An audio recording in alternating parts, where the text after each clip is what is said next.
వికసిత్ భారత్ లక్ష్య సాధనలో యువతే కీలకమని ప్రధాని నరేంద్ర మోదీ ఉద్ఘాటించారు. వికసిత్ భారత్ లక్ష్యంగా ప్రతి భారతీయుడు సంకల్పించాలని స్వాతంత్ర వేడుకల్లో ఎర్రకోట నుంచి పిలుపునిచ్చారు. రాజకీయ పార్టీలు విభేదాలు వీడి చట్టసభల్లో మహిళలకు 33% రిజర్వేషన్లు కల్పించేందుకు ఏకం కావాలని కోరారు. దేశంలో సాయుధ నక్సలిజం అంతమైనప్పటికీ ఇంకా దిమాగీ నక్సల్స్ పొంచి ఉన్నారని హెచ్చరించారు. వారిని కట్టడి చేయాల్సిన అవసరం ఉందని మోదీ స్పష్టం చేశారు.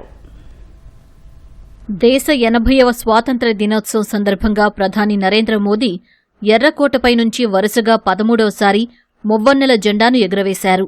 ఉదయం రాజ్ఘాట్ వద్ద మహాత్ముడికి నివాళులర్పించిన మోదీ ఎర్రకోటకు చేరుకుని సైనికుల గౌరవ వందనం స్వీకరించారు. తర్వాత ఎర్రకోటపైకి ప్రధాని చేరుకునే సమయంలో వాయుసేన పూలవర్షం కురిపించింది.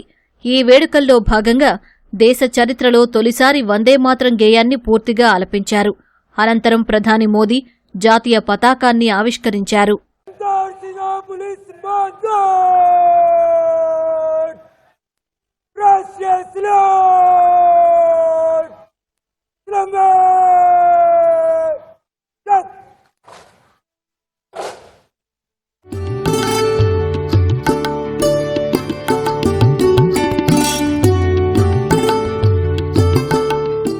అనంతరం మాట్లాడిన ప్రధాని మోదీ దేశాన్ని మరింత ఉన్నత శిఖరాలకు తీసుకెళ్లేందుకు తయారీ, విద్యుత్, agriculture, food processing, technology, innovation, Gatishakti, రక్షణ శక్తి, green and blue economy, soft పవర్లపై మరింత దృష్టి పెడుతున్నట్టు వివరించారు.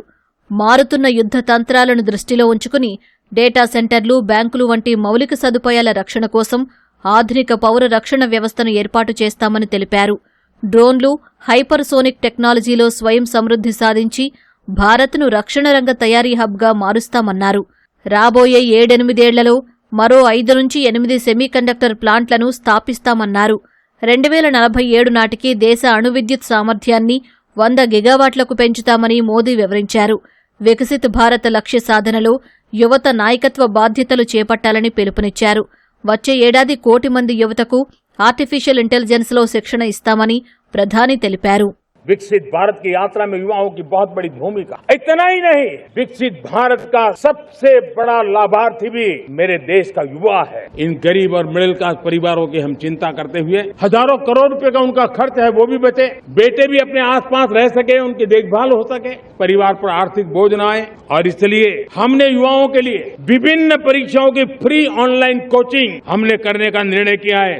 దేశంలో నక్సలిజాన్ని రూపుమాపామన్న ప్రధాని మోదీ వారి భావజాలాన్ని మోసే మేధో నక్సల్స్ మాత్రం సమాజంలో ఇంకా పొంచి ఉన్నారని హెచ్చరించారు. मेरे प्यारे देशवासियों, जंगलों में हमें हथियारी नक्सलों का खात्मा बुलाने में, उस संकट से देश को मुक्त कराने में सफलता मिली है. लेकिन हथियारी नक्सल तो गए, लेकिन दिमागी नक्सल, ये दिमागी नक्सल मौके की तलाश में है. हिंसा, अराजकता के वो रास्ते खोज रहे हैं. समाज को गलत राह पर घसीटने के लिए भांति भांति के दांव कर रहे हैं. दिमागी नक्सलियों को पहचानना होगा. इन दिमागी नक्सलियों को आइसोलेट करना होगा. గత 12 ఏళ్లలో ఎన్నో సంక్షోభాలు ఎదురైనప్పటికీ వాటిని సమర్థంగా ఎదుర్కొన్నట్లు ప్రధాని మోదీ వివరించారు. पिछले 10-12 वर्ष में कितने संकटों का सामना करना पड़ा. कोरोना जैसी वैश्विक महामारी ने पूरी दुनिया को चिंता में डाल दिया. सारी व्यवस्थाएं चरमरा गई. वेस्ट एशिया का क्राइसिस आया, लेकिन देश ने देख लिया कि पिछले 10-12 साल की सुविचारित योजनाएं रंग ला रही है. और हम इतने बड़े संकट के बावजूद भी नागरिक देवो भव के मंत्र को लेकर के जीते हुए भारत ने जो तैयारियां की थी, एक के बाद एक कदम उठाया था. और आज देश में गैस भी है, पेट्रोल भी है, यूरिया भी है. లఖ్పతి దీదీల లక్ష్యాన్ని రెట్టింపు చేస్తూ 6 కోట్ల మంది మహిళలను లక్షాధికారులను చేయనున్నట్లు ప్రధాని మోదీ ప్రకటించారు. రాజకీయ వివాదాలు విడనాడి చట్టసభల్లో మహిళా రిజర్వేషన్లు అమలు చేసేందుకు కలిసి రావాలని అన్ని పార్టీలకు విజ్ఞప్తి చేశారు.